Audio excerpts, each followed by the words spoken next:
سب سے پہلے تو اس چیز کو سمجھ لیجیے، یہ جو سیاسی معاملات پر آپ تجزیے اور تبصرے کر رہی ہیں، یہ خبروں کی بنیاد پر ہیں، پہلے تو یہ سمجھ لیں، کیونکہ آپ واقعتاً ان معاملات کو بہت سارے لوگ، بلکہ بڑی تعداد ایسی ہے جو کہ بالکل بھی نہیں سمجھتے۔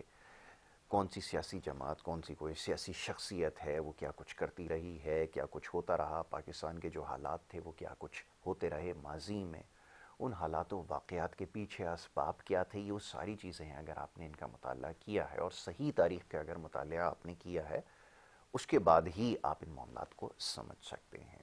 لیکن یہاں پر میں یہ عرض کرتا چلوں کہ پاکستان کے جو سیاسی حالات ہیں، اس کے حوالے سے کوئی بھی پیش گوئی کرنا یہ بہت ہی مشکل اور پیچیدہ کام ہے۔ میں ہمیشہ یہ بات کہتا ہوں، جس بھی محفل میں جاتا ہوں کوشش کرتا ہوں لوگوں کو یہ سمجھانے کی کہ آپ کسی بھی پاکستان میں سیاسی حالات کے حوالے سے کوئی بھی پیش گوئی نہیں کر سکتے۔ جیسے ہمارے یہاں آپ دیکھتے ہیں کہ مختلف ہمارے صحافی دوست اور سینئر صحافی حضرات مستقبل کی پیش گوئیاں کر رہے ہوتے ہیں کہ فلانا حکومت جو ہے وہ وجود میں آئے گی، فلانا شخص جو ہے وہ اقتدار میں آئے گا، اس کی کیبنٹ میں اتنے لوگ ہوں گے، وہ فلانا شخص کو اہم ذمہ داری دی جائے گی۔ ایسا قطعی آپ پریڈکٹ نہیں کر سکتے، کسی طور پر بھی نہیں کر سکتے، اور یہ کسی کے لیے بھی ممکن نہیں ہے۔ جو میری بات سمجھ رہے ہوں گے وہ یقیناً اس سے متفق ہوں گے۔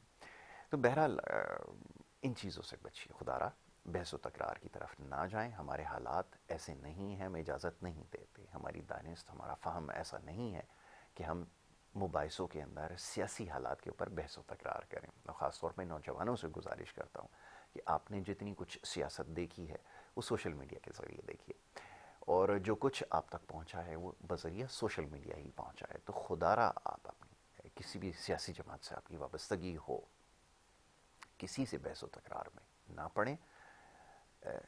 یہ اس وقت کی سب سے اہم ضرورت ہے۔ اپنے آپ کو خدا را ان تمام چیزوں سے دور رکھیے۔ اختلاف کرنے کے لیے بھی بہت کچھ اس کو مد نظر رکھنا پڑتا ہے۔ ادب کا سب سے زیادہ خیال رکھنا ضروری ہے۔ آپ چاہے کسی چھوٹے سے بحث کریں یا اس کو بات سمجھانے کی کوشش کریں، یا کسی بڑے سے، دونوں صورتوں میں بہت زیادہ تحمل آپ کے اندر ہونی چاہیے، برداشت ہونی چاہیے، اس کے بعد ہی آپ مباحثے کی طرف جائیں۔ ویسے تو میری گزارش یہ ہے کہ آپ اس سے گریز کریں، پہلے پڑھنے کی کوشش کیجیے، مطالعہ کیجیے تاریخ کا، صحیح تاریخ کا، اور مختلف کتابوں کے اندر اس کے حوالہ جات موجود ہیں۔ جب آپ وہ پڑھنا شروع کریں گے پھر آپ کو پرکھنا آسان ہو جائے گا حالات کو۔ تو خدا را سوشل میڈیا کی خبروں کے اوپر اس کو بنیاد بنا کر مباحثوں میں نہ جائیں۔ نوجوان نسل کے لیے خاص طور پہ یہ پیغام ہے، اور کوشش کریں کہ جو کنسٹرکٹیو چیزیں ہیں اس کے حوالے سے، خیالات کے حوالے سے، آئیڈیاز کے حوالے سے بات کریں، تو یہ آپ کے لیے زیادہ بہتر ہے۔ جناب، ملکی سیاسی صورتحال جو اس وقت جاری ہے، جلسے اور جلوس آپ روزانہ کی بنیاد پر ٹیلی ویژن اسکرینز پر دیکھ رہے ہیں، اور جیسے ہی یہ صبح کا جو وقت ہے، یہ پروگرامز جیسے ختم ہوں گے، اس کے بعد سے پھر آپ کو تقاریر، پریس کانفرنسز، الزامات اور یہ سب کچھ جو ہے آپ کو ٹیلی ویژن اسکرینز پر نظر آنا شروع ہو جائے گا، اور یہی سب سے عام ذریعہ ہے۔ اس کے ذریعے ہی اپنے پیغامات جو ہے وہ لوگوں تک پہنچائے جا رہے ہیں۔ جلسوں کی کوریج کے لیے تمام ہی ٹیلی ویژن چینلز جو ہیں وہ آپ کو نظر آئیں گے، اور اب تو عالم یہ ہے کہ ایک وقت میں جب آپ اسکرینز دیکھتے ہیں، آپ کیونکہ ٹرمنالوجیز کو نہیں سمجھ سکیں گے، ایک جگہ آپ کو جو ہے ایک لیڈر نظر آئے گا، درمیان میں دوسرا لیڈر نظر آئے گا، اور دوسری طرف آپ کو ایک اور سیاسی جماعت کا لیڈر نظر آئے گا۔ تینوں کسی نہ کسی جلسے یا پریس کانفرنس میں مصروف آپ کو نظر آئیں گے۔ سو اس حد تک جو ہے وہ ہمارا کام جو ہے وہ بڑھ چکا ہے، خیر سے۔ تو بہرحال یہ سلسلہ جو ہے وہ جاری ہے۔ دوسری طرف یہ کہ آپ انتخابات کے حوالے سے بہت کچھ یہاں پہ کہا جا چکا ہے، سیاسی جماعتوں کے حوالے سے، اور مسائل کی نشاندہی بھی کی جاتی رہی ہے، اور یہ گفتگو ہے صرف آپ سمجھ لیں کہ پروگرامز کی حد تک ہی ہے۔ کوشش کر رہے ہیں ان کے اوپر بات کریں۔ سیاسی جماعتوں کے نمائندے جو ہیں ہمارے ساتھ یہاں پہ جو الیکشن میں حصہ لے رہے ہیں موجود ہوتے ہیں، ان سے ہم گفتگو کر رہے ہیں، وہ کس حد تک مسائل کو سمجھتے ہیں، کیا کچھ کرنے کا ارادہ رکھتے ہیں، اور سیاسی نوعیت کی گفتگو ہوتی ہے۔ آپ کو پتہ ہے کہ سیاسی نمائندے جب الیکشن سے پہلے عوام میں جاتے ہیں تو اسی قسم کی باتیں کر رہے ہوتے ہیں کہ ہم یہ کچھ کر سکتے ہیں، یہ کرنے کا ارادہ رکھتے ہیں، اور جب پھر وہ ایوانوں میں چلے جاتے ہیں، اس کے بعد جو کچھ ہوتا ہے وہ یقیناً آپ دیکھتے آئیں۔ صورتحال اس وقت بھی زیادہ مختلف نہیں ہے۔ اور سیاسی جماعتیں کوشش کر رہی ہیں کہ اس وقت، کیونکہ بہت زیادہ، جیسے میں نے کہا کہ جب ان پروگرامز کے ذریعے یہ باتیں کی جاتی ہیں، پروگرامز میں ہی یہ سوال ہوتا رہا فرداً فرداً کہ کون سی سیاسی جماعت ہے، کیا منشور لے کر اس وقت میدان میں آ رہی ہے. کسی کے پاس کوئی منشور نہیں تھا، اور اب باقاعدہ منشور کے اوپر کام شروع ہوا، ہنگامی بنیادوں کے اوپر جس طرح کے منشور پیش کیے جا رہے ہیں. تو وہ کریش جو ہمارے منشور ہیں وہ لے کر آئے گئے میڈیا کے سامنے، ان کو رکھا گیا، پریس کانفرنس کے ذریعے اظہار کیا گیا. اور یہ سیاسی منشور نہیں ہے بیسکلی، یہ صرف یہ بتایا جا رہا ہے کہ آپ کے جو بنیادی مسائل ہیں اس کو ہم حل کیسے کریں گے. اس کو آپ شق بار آپ سمجھ لیں، ان کو ترتیب دیا گیا کہ ایسے ایسے مسائل ہیں، اور اس میں صرف بنیادی مسائل کا ہی تذکرہ ہے. کہیں پہ بھی یہ نظر نہیں آیا کہ 20 یا 25 سال کے بعد ملک کہاں کھڑا ہوگا، اس کے لیے کیا حکمت عملی مرتب کی گئی ہے، اس کے بارے میں کہیں کوئی تذکرہ نہیں کیا گیا. چند ایک نے یقیناً اس کے بارے میں کہا ہے، لیکن سرسری طور پر، کہ جتنی سیاسی جماعتیں ان کو بھی اس بات کا بخوبی علم ہے کہ اگر وہ حکومت میں آ بھی گئیں تو کتنے عرصے تک وہ حکومت میں رہیں گی. ابھی بڑا اہم سوال ہے، کیونکہ پاکستان میں بھی وہ شاید سیاسی کلچر نہیں ہے کہ 5 سال ایک حکومت مکمل کرے، اور شاید سیاسی جماعتیں، خیال یہ ہے کہ اس کے بارے میں سوچتی بھی نہیں ہوں گی کہ 5 سال کے لیے جب ہم آئیں گے تو ہمیں 5 سال میں اپنے آخری سال میں کیا کرنا ہے، اور اس سے پہلے جو سال ہمارے پاس ہوں گے اس میں کیا کچھ کرنا ہے. ابھی میں مثال آپ کے سامنے موجود ہے کہ اس سے پہلے جو حکومت رہی ہے، بہت سارے لوگ ناراض اس پہ ہوتے ہیں کہ آپ ان کو ہدف تنقید بناتے ہیں، لیکن یہ بات سمجھنا ضروری ہے اس سے پہلے بھی کوئی ایسا خاطر خواہ کوئی کارکردگی کسی کی نہیں رہی. لیکن یہ جو اس سے پہلے جو ایکسپیریمنٹ ہوا یہ بڑا خطرناک تھا. جو 3 ساڑھے 3 سال کے لیے ایک حکومت آئی، شروع کے سال بار بار یہ سوال ہوتا رہا کہ کیا حکمت عملی ہے، خدا را اس کے بارے میں کچھ بتائیے. نہیں پتہ تھا کیا کچھ ہو رہا تھا، سب کے سامنے ہے. اس کے بعد پھر کووڈ جب آیا تو پھر یہ کہا گیا جی کووڈ کی وجہ سے کچھ نہیں کر پا رہے. پھر اس کے بعد 1 سال اور ملا، کچھ بھی نہیں ہوا، کوئی پلان نہیں، کوئی کچھ نہیں، روزانہ کے بنیاد پہ معاملات چلائے جا رہے تھے، اور جو کچھ ہوا باقی کی کہانی آپ کے سامنے ہے. تو یہ زیادہ پرانی بات نہیں ہے، اور اس وقت تو نام و نشان ہی نظر نہیں آ رہا. بہرحال یہ ایک الگ معاملہ ہے، لیکن سب سے زیادہ ضروری ہے کہ کون سی ایسی حکومت ہے جس کے پاس کوئی پلان یا کوئی ایجنڈا ہو. کوئی 10 سال کے لیے، 15 سال کے لیے، 5 سال گزر جانے کے بعد بھی سیاسی جماعت ہے. اب مثال کے طور پہ ایک سیاسی جماعت ہے، میں دیکھ رہا ہوں 15 سال سے صوبے کے اندر حکومت موجود، اور صوبے کی جو حالت ہے وہ ناقابل بیان ہے، آپ کے سامنے ہے. جو کچھ ہے، جو کچھ ہوا ہے، ہوتا رہا ہے، اور اس وقت بھی وہ سلسلہ جاری ہے. اور اس کے باوجود بھی سیاسی جلسوں کے اندر نعرے لگا رہے ہیں کہ ہمیں ایک دفعہ اور موقع دیا جائے تو ہم حالت تبدیل کر دیں گے. 15 سال ایک طرف، اور اس سے پہلے بھی لاتعداد مواقع ملتے رہے.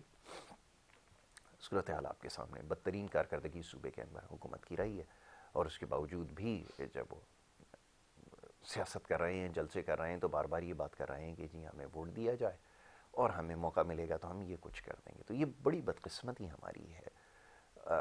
کوئی ایسی بات نہیں ہے قابل ذکر جس کا یہاں پہ تذکرہ کیا جائے حکمت عملی کے حوالے سے، بڑھتی ہوئی آبادی کے حوالے سے، کس کے پاس کیا پلان ہے. 2050 کے اندر مملکت یہی ہوگی، یہی پاکستان ہوگا. لیکن مسائل جو کہ اب اس وقت ناپید ہو چکے ہیں بہت سارے، گیس کی شدید قلت ہے، بجلی آپ کے یہاں ہے نہیں 2050 میں. آج اگر آبادی مان لیجیے، ہمارے پاس تو اس کے صحیح اعداد و شمار بھی نہیں ہے. اس میں بھی ہم نے ہیر پھیر کر کے نمبر جو شو کیے ہیں. کسی جلسے میں آپ سنیں گے کہیں 25 کروڑ کا تذکرہ ہو رہا ہے، کہیں 24 کروڑ کا، کہیں ابھی تک 22 کروڑ کا ہی تذکرہ ہو رہا ہے. تو یہ ہماری حالت ہے. تو اگر 50 میں بھی صورتحال رہی تو ہماری آبادی کہاں ہوگی، ہمارے مسائل کہاں کھڑے ہوں گے. وسائل ہمارے پاس ختم ہو چکے ہیں، ہم کہاں کھڑے ہوں گے، دنیا سے کس طرح مقابلہ کر رہے ہوں گے. کسی کے پاس کوئی جواب نہیں ہے. اور ان سیاسی تقریروں میں کبھی بھی آپ ان معاملات کے بارے میں نہیں سنیں گے، کیونکہ یہ دور اندیش لوگ نہیں ہیں. یہ آپ کو نہیں بتائیں گے کہ آنے والے وقتوں میں 2030 کے اندر، 40 میں اور 50 میں ہم کہاں کھڑے ہوں گے. یہ جو بچے آج بڑی تعداد میں اسکولوں سے باہر ہیں، 2.5 کروڑ یہ بتایا جاتا ہے کہ لگ بھگ بچے ایسے ہیں، بلکہ اس کی تعداد کہیں زیادہ ہے. یہ 3 ساڑھے 3 کروڑ سے بھی تجاوز کر چکی ہے جو بچے اسکولوں سے باہر ہیں. اور آبادی کا 60% حصہ نوجوانوں کے اوپر مشتمل ہے. اور یہ بچے جب غیر تعلیمی یافتہ ہوں گے اس دور میں، اس وقت آپ دیکھ لیجئے کہ تعلیم اور جو ٹیکنالوجی ہے اس کا استعمال کس حد تک بڑھ چکا ہے. تو 40 اور 50 کے اندر جب ہم کھڑے ہوں گے، یہ بچے جو آج بنیادی تعلیم سے محروم ہیں، تو آپ کی آبادی کہاں ہوگی اور کیا صورتحال ہوگی. ایک لمحے کے لیے سوچئے. یہاں پر بریک کے لیے کہا گیا ہے، ایک مختصر سی بریک لیتے ہیں، بریک کے بعد جب واپس آئیں گے اس سلسلے کو جاری رکھیں گے. آپ دیکھتے رہیے گڈ مارننگ کراچی.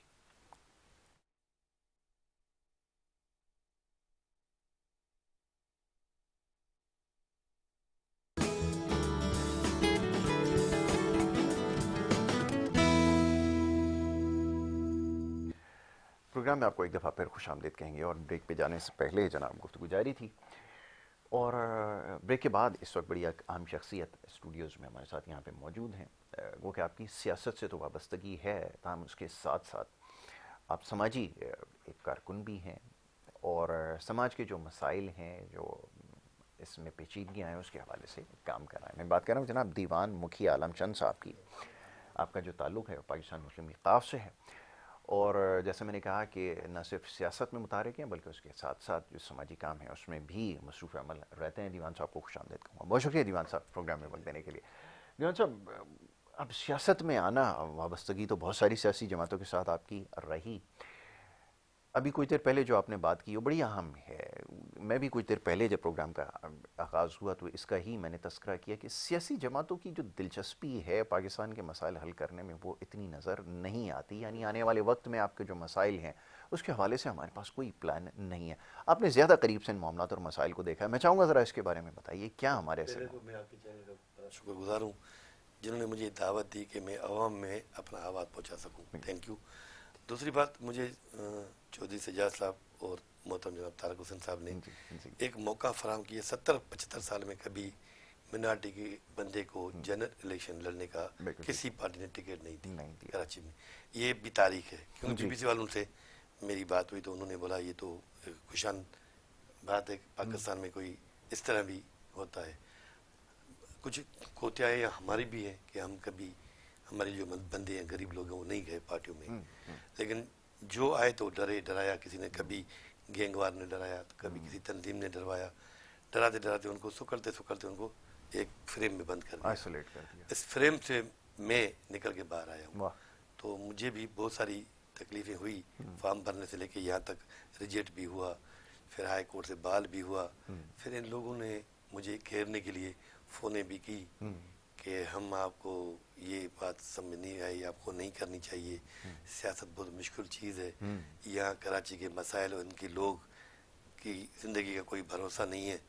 تو میں نے ان کو بولا بالکل آپ صحیح کہہ رہے ہو، لیکن میری زندگی اللہ کے ہاتھ میں ہے، جو مارنے اور قادر ہے اس پہ، ان کی اپنی ایک حیثیت ہے، وہ اللہ کا میرے پہ بھروسہ ہے۔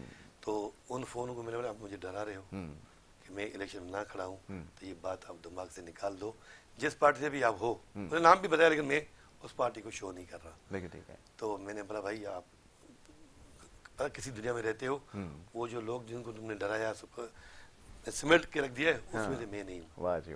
تو پھر ایک فون میں نے بھی کی کسی دوست کو کہ اس طرح مجھے، تو وہ بندہ کل آیا، معافی مانگ گیا، یار یہ نہیں، بس ہم نے مذاق کی تھی، یہ کیا تھا۔ تو اس طرح ہوتی رہتی ہے یہ سیاست میں، ان کسی کو ہونے نہیں دیتے۔ مخصوص ٹولہ ہے، یہاں تو بلڈر مافیا ہے، یہاں سیاسی ٹولہ ہے جو اپنے لوگوں کو ایک گھیرا کھینچا ہوا تھا، رام لکشمن ریکھا کھینچی ہوئی، اس سے کسی کو آنے یا جانے کی اجازت نہیں ہوتی، صرف باس کے علاوہ۔ باس اجازت دیتا ہے، میں نے ان سب کو توڑا ہے، پہلی دفعہ ٹکٹ بھی لی ہے اور الیکشن بھی لڑ رہا ہوں، لیکن ان دونوں کو ناک میں دم کر کے دیا ہے۔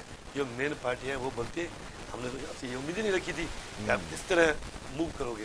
میں ڈور ٹو ڈور جا رہا ہوں خود، بہت اچھی بات، اور میری 25-30 لیڈیز جا رہی ہیں ڈور۔ بھائی بھلے ہم الیکشن کو کچھ بھی نتیجہ ہے، لیکن ہم لوگوں کے مسئلے دیکھیں گے اپنے آنکھوں سے، تبھی ہم کو معلوم ہوگا کہ ہم لوگوں کی خدمت کس طرح کر سکتے ہیں۔ اور آپ زیادہ بہتر اس لیے بھی جانتے ہیں کیونکہ آپ ایک سماجی کارکن بھی ہیں۔ یہ جو کراچی کے جو علاقے ہیں اب تو پسماندہ علاقوں میں شمار ہو رہا ہے، پاکستان بننے سے پہلے رام سوامی اور اس طرح کے جتنے علاقے ہیں یہ آباد تھے، اور آبادی کی بڑی تعداد وہاں پہ رہتی ہے۔ مسائل کس نوعیت کے ہیں یہاں؟ تو کبھی کسی نے بات ہی اس حوالے سے نہیں کی، جیسے ابھی آپ نے تنگ گلیوں کا ذکر کیا تو ایک مسئلہ ہے سیوریج کی لائنیں، پانی، کوئی ہے سلسلہ، کوئی نظام، کوئی ہے سننے والا؟ پہلی بات تو ہمارے، میں ایک چیز کی مخالفت کرتا ہوں، وہ یہ مخالفت ہے ہماری جی کہ یہ ہمارے کو یہ نہیں سمجھ جی جی جی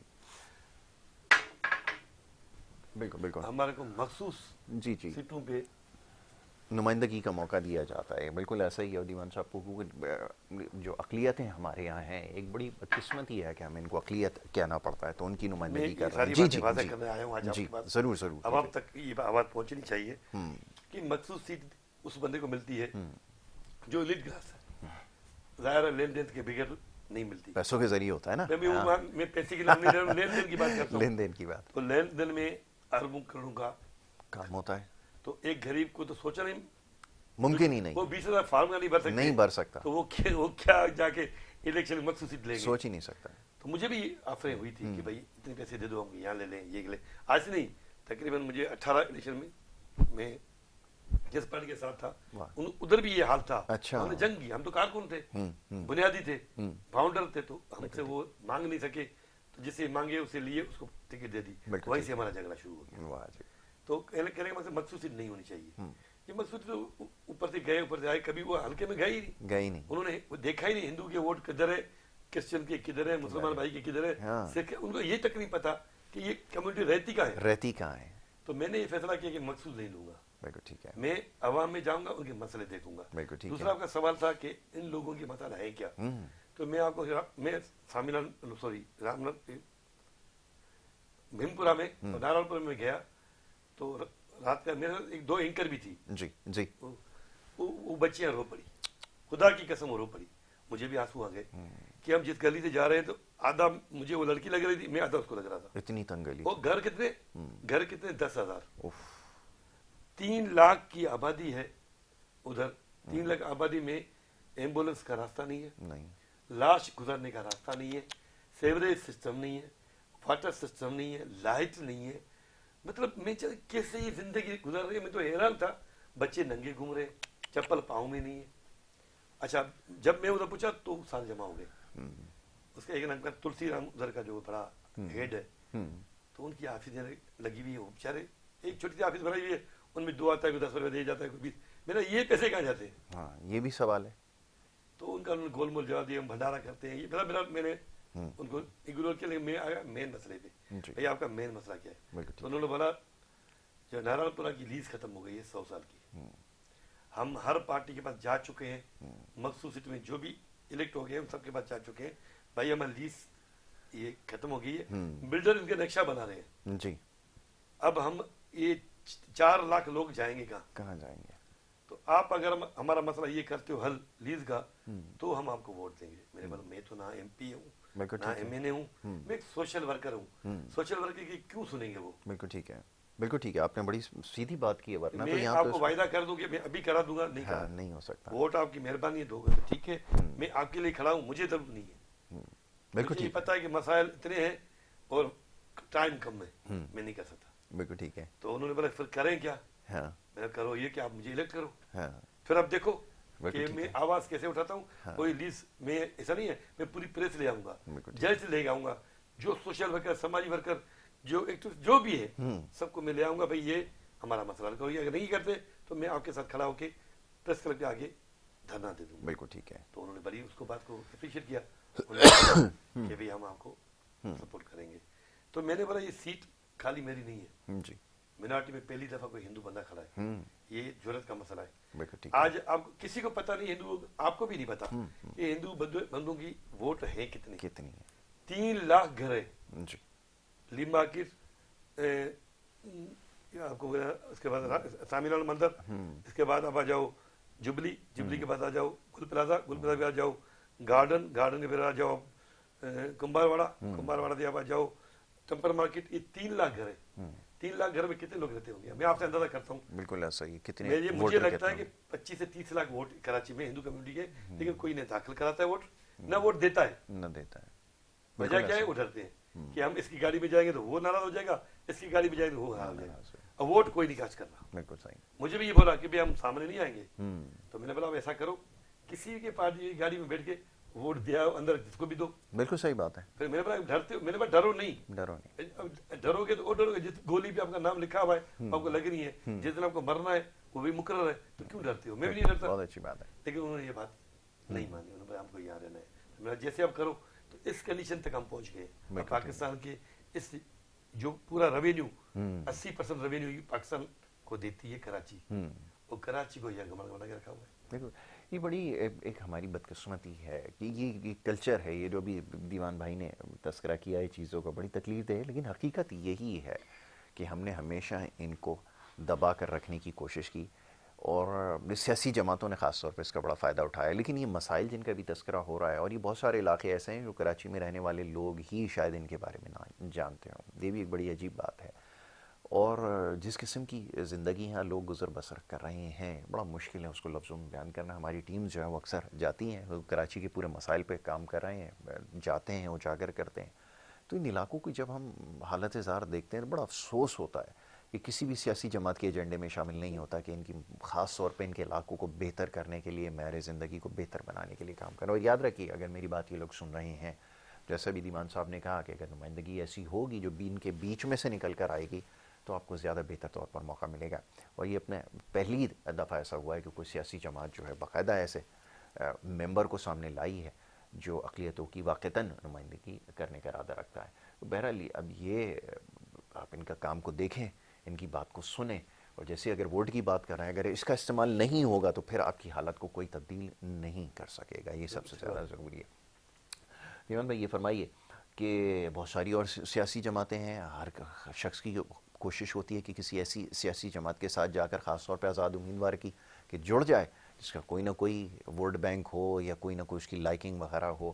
آپ نے ایسا کیوں نہیں کیا؟ یہ بڑا اہم سوال ہے. یقیناً بڑی جماعتوں نے آفر تو کی ہوگی کہ ہمارے ساتھ کریں اور آپ کے لیے کام بھی آسان ہوگا، سیٹ جیتنا، تو کیوں اس کا خیال نہیں آیا؟ یہ فرمائیے. میں نے پہلے یہ آپ کو عرض کی تھی کہ سیاسی جماعتیں مناٹی کو حلوہ سمجھتی ہیں. ہاں، وہ پیسے لیتی ہیں، ان کو سیٹ دیتی ہے مخصوص کی الیکشن لڑنے کے لیے، کسی کو آفر ہی نہیں کرتی. بالکل ٹھیک ہے. نہیں ان کو دینے کی کیونکہ وہ اپنے اتنی کھچنی پکی ہوئی ہے، بالکل ایسا تو ہی آپس میں لڑ مرتے ہیں تو کسی اور کو ٹکٹ کیسے دیں گے. بالکل ٹھیک ہے. تو چودھری سجاد اور طارق صاحب کی مہربانی مجھ پہ یہ ہوئی کہ انہوں نے مجھے بولا کہ ہم آپ سب کو سندھ کا صدر بناتے ہیں، آپ مناٹی میں کام کریں. میں نے بولا یہ جھنڈے لگانے والے کام ہم بہت کر چکے ہیں، بالکل ٹھیک ہے. اب ہم اپنی کمیونٹی کے لیے کریں گے، آپ کے لیے بھی نہیں کریں گے. واہ.